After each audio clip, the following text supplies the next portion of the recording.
ભક્તિને નવડાવવાની બાકી છે આપણે, અને આપણે મસ્ત નહીને મસ્ત તૈયાર થઈ ગયા છે. અને બધા જને ગુડ મોર્નિંગ, બધાની જય માતાજી. બધા કેમ છો? મજામાં ને? તો હવે આપણી બ્લોગની શરૂઆત થઈ ગઈ છે સવારમાં. તો હું સવારે ઉઠી જઈ છું. આપું છું હું સવારે મસ્ત ઉઠી જઈ છું અને નહીં ભાઈ કાઢી છું. માથું વળવાનું બાકી છે, દીવાબત્તી કરી દીધા છે. હવે મૂકું માથું અવડે નહીં ઓળાવું, પહેલાં હું જમવાનું બનાવી દઉં, એટલે કે નાસ્તો બનાવી દઉં. રોટલી અને ગીલોડા બટેકાનું શાક. તો તમને ગીલોડા બટેકાનું શાક ગીલોડા બતાવી દઉં, અને બટાકા બે લઈને આપણે અંદર મસ્ત મિક્સ કરીને આપણે મિક્સ શાક બનાવી દઈશું. ગીલોડા બટેકાનું શાક અને રોટલી, અને પછી નાસ્તો આપણે કરી લઈએ. બરાબર. તો નાસ્તામાં બનાવી તો ગીલોડા બટેકાનું શાક અને રોટલી. અને બે વસ્તુ જમવાનું બનાવે ને નાસ્તામાં બનાવે ને, પણ એ પ્લેટફોર્મ તો એટલું ગંદુ થઈ જાય ને, તો તમે જુઓ ને. તો તમને બતાવી દેવું, પ્લેટફોર્મ તો જો થઈ ગયું. રોટલી ને પેલો આદની રોટલી બનવાની, આદની ને તેલ, વાડકો, ચપ્પણ ને લોઢી ને કેટલું બધું જો તો ખરા.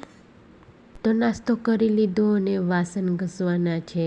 તો મેં મસ્ત બધા વાસણ કાઢીને એકદમ એક જગ્યામાં એક થાળીમાં એઠવાડ તોરે કરીને નાખી દીધો છે.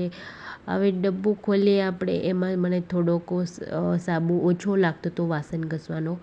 તો આ 5 રૂપિયાનો હાબુ, પહેલાં 5 રૂપિયાનો કેવડો મોટો હાબુ આવતો હતો, અને આવે આટલી નાનચીકડી ટીકડી આવે છે હાબુની, જુઓ તો ખરા તમે. અને સ્પેશિયલ વાસણ ઘસવાની. તો ચાલો આપણે મસ્ત ચકાસ મસ્ત વાસણ ઘસી કાઢીએ. જુઓ તો ખરા, પણ ટીકડી તો જુઓ, મને એ થાય છે પહેલાં મોટા મોટા હાબુ આવતા હતા 5 વાળા. એટલે જમાનો ક્યાં સુધી પહોંચી ગયો, હું તો એ વિચારું છું. તો ચાલો હું મસ્ત વાસણ ઘસી કાઢું, અને પ્લેટફોર્મ પણ સાફ કરવાનું છે. તો ચાલો આપણે મસ્ત વાસણ ઘસી કાઢીએ. ઓકે. તો મેં મારું પ્લેટફોર્મ એકદમ કમ્પ્લીટ કરી દીધું છે, ને આવું હોય ને તો મજા આવે. હા, તો ચલો ગાઈસ, આપણે મસ્ત પાણી ભરી લઈએ. વાસણ મસ્ત પ્લેટફોર્મ કમ્પ્લીટ સાફ થઈ ગયું છે. ભક્તિને પણ નવાળી કાઢી છે, મસ્ત કપડાં પહેરાવી દીધા છે, ને હવે ભક્તિ રમે છે. એટલે નાસ્તો બાસ્તો થઈ ગયો છે, ને મસ્ત રોટલીનું શાક બનાવી નાખવાનું ખાધું હતું. તો જમવાનું એટલે કે નાસ્તાનું પણ પૂરું થઈ ગયું છે. પૂજા, પોતું, સંડાસ, બાથરૂમ ઓકે તો વહી ગયું છે. કપડાં મશીનમાં નાખ્યા છે. ભક્તિને નવાળી કાઢી છે, મસ્ત વાસણ ઘસી કાઢ્યા છે. અને હવે પાણી ભરાય, એટલે કે પાણી ભરવાનું બાકી છે. તો આરો ચાલુ કરે છે, ને આવું મસ્ત પાણી ભરી દઈએ. ઓકે.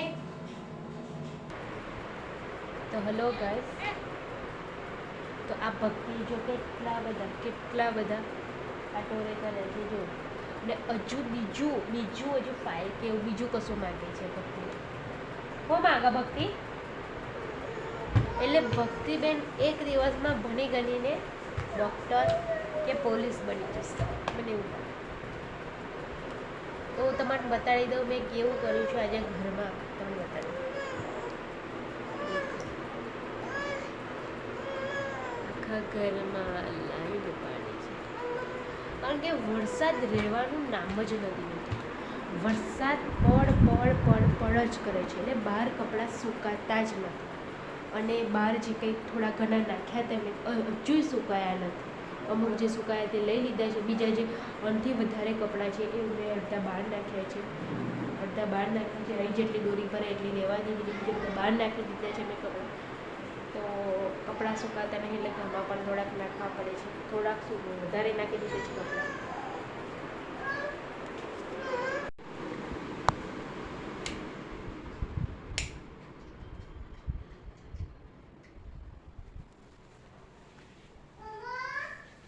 તમારા મિતેશ ઉઠી ગયા છે, ને આપણે એમને ઉઠાડી દઈએ. મારો દીકરો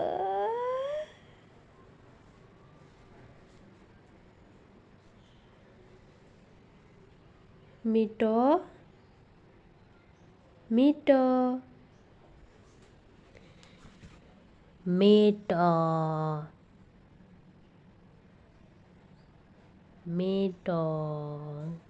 જ્યાં હસો નહીં ત્યાં હેરાન કરે. મીઠો હસો નરકરી. દેખો ઉઠાડવાની ટેકનિક આપણી. તો અમે જઈએ છીએ મિની માર્ટમાં, અને મિની માર્ટમાં જવાનું રીઝન એ છે કે દહીંનું લાવવાનું છે. અમે જે બાજરીનું દહીંનું કાલે મીઠી હતું, તો પછી નહોતું જવાયું કેમ કે વરસાદ પડતો હતો એટલે અત્યારે જઈએ છીએ અમે તો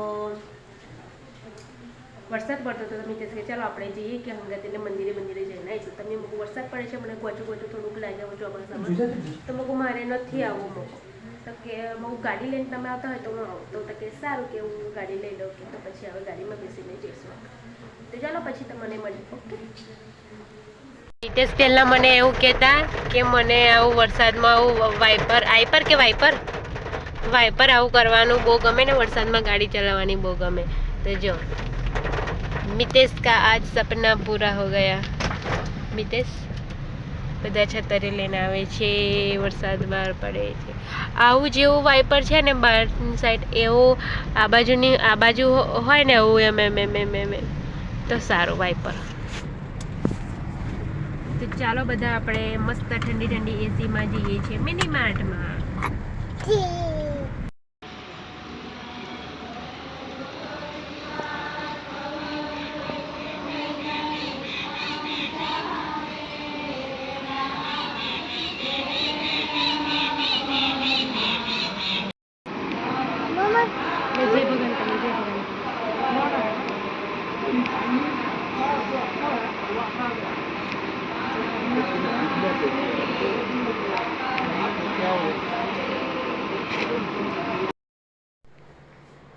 તો ગાઈસ અમે હવે જમી બમીને પડી જ છીએ અને મિતેશ જે છે નોકરી તો હવે તમે બધાને ગુડ નાઇટ જય શ્રી કૃષ્ણ બધાની જય માતાજી અને વિડીયો પસંદ આવે તો લાઈક કરી દેજો શેર કરી દેજો અને સબસ્ક્રાઈબ કરી દેજો બાય